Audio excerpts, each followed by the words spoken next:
When we hired Ed Fussell, Ed was hired on a unanimous vote by both the Democrat and the Republican commissioners seated on our board.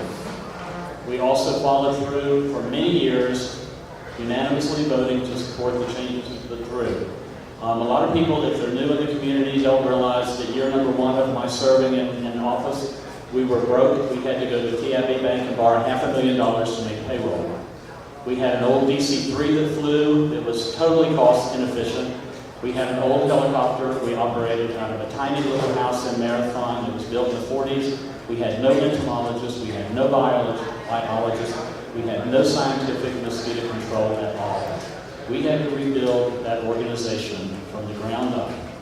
And I will say, toward the end, there were a lot of issues with Ed, but we all continued up until about the last year to support almost all of his suggestions. And through a lot of the efforts of Ed, we started changing the way we use pesticides and minimizing that. We started using larvicides, and we have saved the taxpayers over $14.5 million. So there were issues, but on the flip side, the benefit was the fact that today we are pretty much mosquito-free in the Keys, and that's what we want to be. The question was, do you regret any of your support for Mr. Fussell? No. And I don't believe the other commissioners would say, up until the point where they had some issues with him, that they regretted it, because everything was always almost exactly a 5-0 vote until maybe the last year and a half of his service.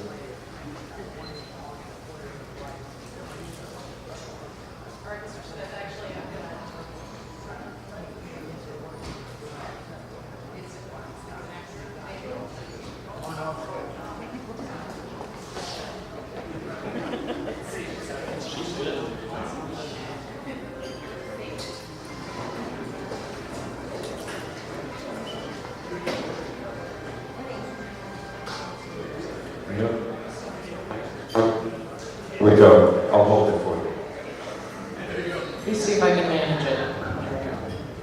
There we go. Okay, good. All right. Mr. Smith, I just actually want to follow up since you're the incumbent. In the last two PAC events, as well as in your statements to the press, you've indicated that you helped create a balanced budget and amass reserves while you served on the board. However, in the past several years, in fact, you tapped into reserves for operational budget purposes as opposed to emergencies. And now the Mosquito Control Board is suggesting an 11.3% tax hike in order to continue operations at their current level. Do you think there's another method, perhaps cost cutting or other efficiencies that you could create instead of a tax hike or dipping into reserves? Well, I think a couple of things need to be brought forward. First off, when times were very good, we put aside reserves for when we had an emergency, not if, but when we had an emergency.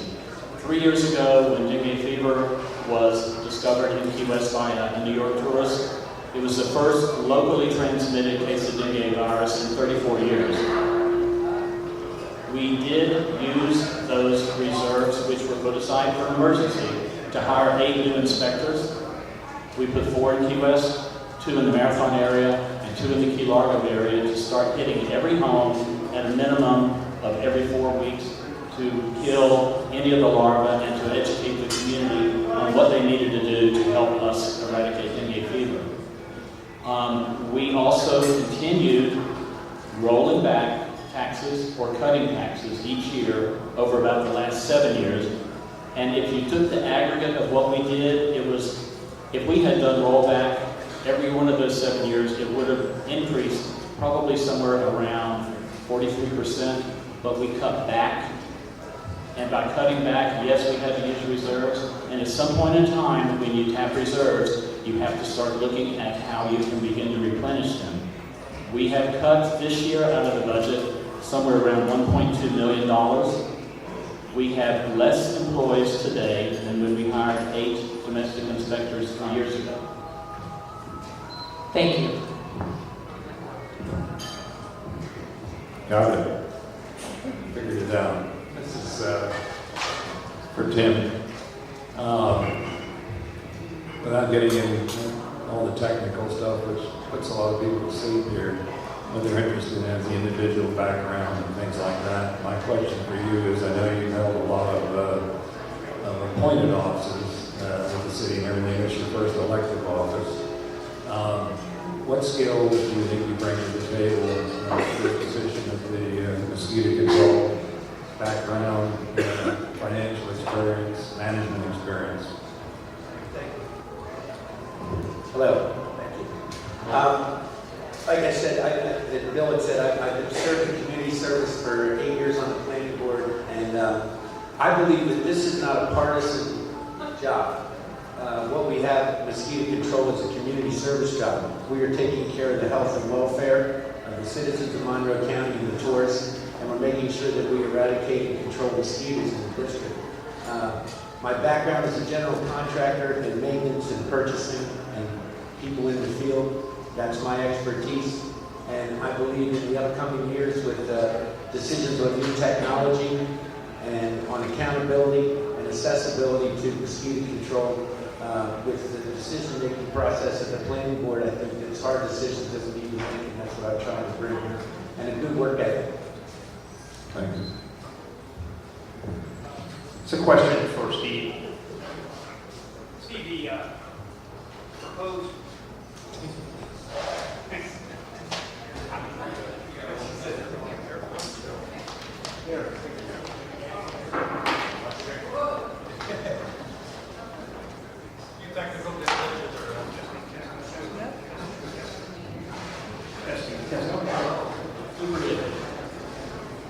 Steve, the proposed 2012-2013 budget for the Mosquito Control District is about $13.7 million, which is about 30% more than the annual operating budget for Florida Keys Community College.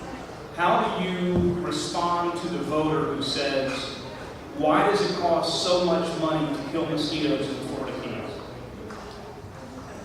That's an interesting question, and it's You got to be kidding me. We've been flawless.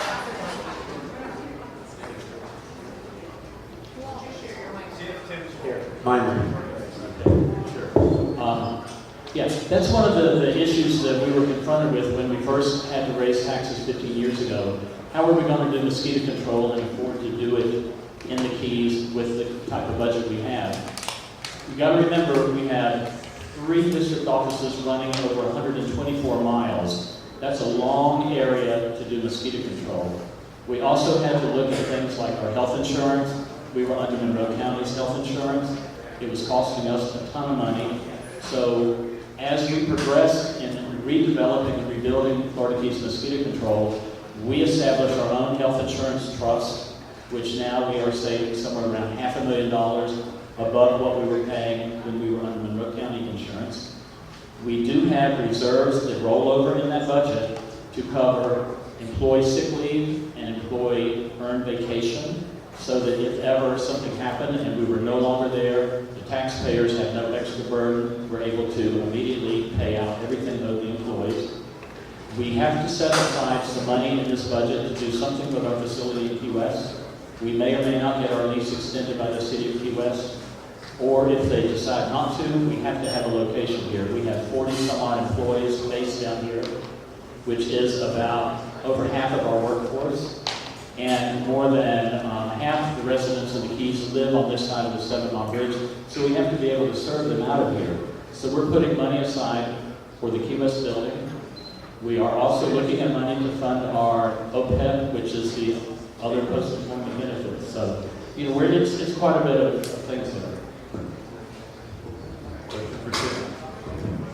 The debate over using genetically modified mosquitoes in the fight against dengue is spread even beyond the Florida Keys here. Tell me what you know of the biology of how that works. Well, if you all read New Yorker magazine about 2 weeks ago, they had an in-depth report on dengue there, and I've also read it online.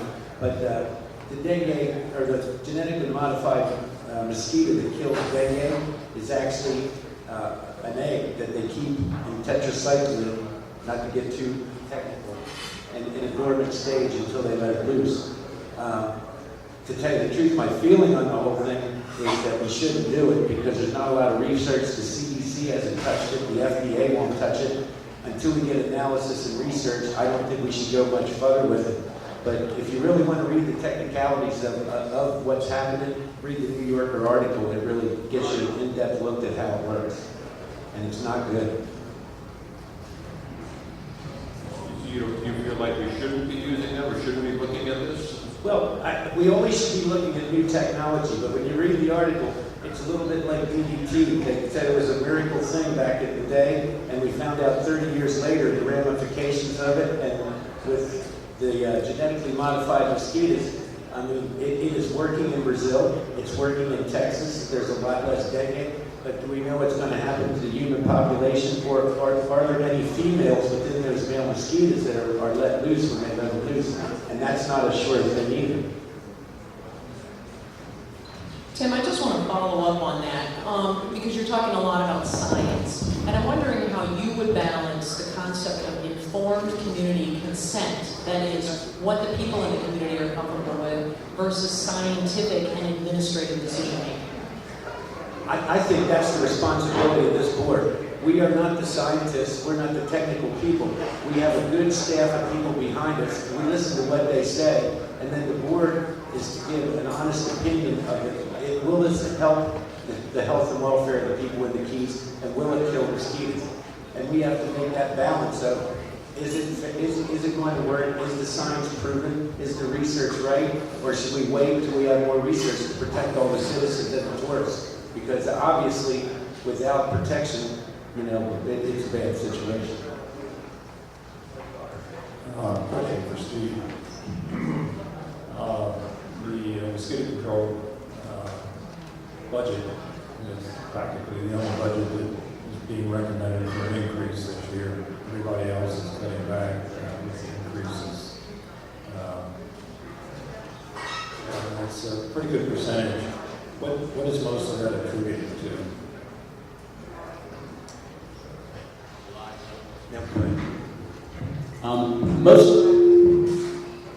Most of the increase in that percentage that we're looking at, and again, you have to realize, we had to set a millage rate from which we worked down. Just like the city, I believe, went up a little bit with their millage rate, and will be working down.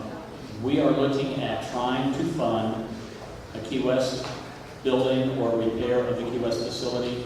We have put in some money for some vehicle replacement, which after 7 years we normally replace our vehicles listed in the salt marshes and stuff, so they have to be replaced. And we are also putting in some money for new technology.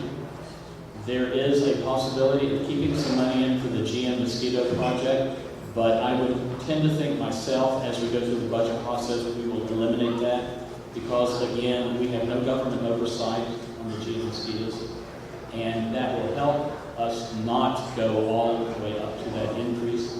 But we do have to fund some things, and we were not keeping anything in the budget for replacing the Key West facility. And that is something that comes up in May of 2014, and we can't wait until January 2014 to do something about that. We have chemical storage there, we have fleet maintenance there, we can move administrative things, but we also have the lab there. So there's a lot of stuff going on in that office that we have to address in the future. This question for Tim, kind of may sound like it's coming out of left field, but would you support an initiative, if elected, to abolish the Mosquito Control District and make it a part of Monroe County government? At this time, I don't think it's a good idea, and there's one big reason. Again, I don't think that the Mosquito Control Board is a partisan organization. Our job is community service. Our job is to protect the citizens of Monroe County and to make sure that we control mosquitoes. And to get politics involved in this any further than it is now, I think is a bad thing. I would much more rather see this as a school board race, as a nonpartisan race, because we all are community servants, and you're our boss who's ever behind the desk. All right. Thanks, everyone. That'll be it for mosquito control.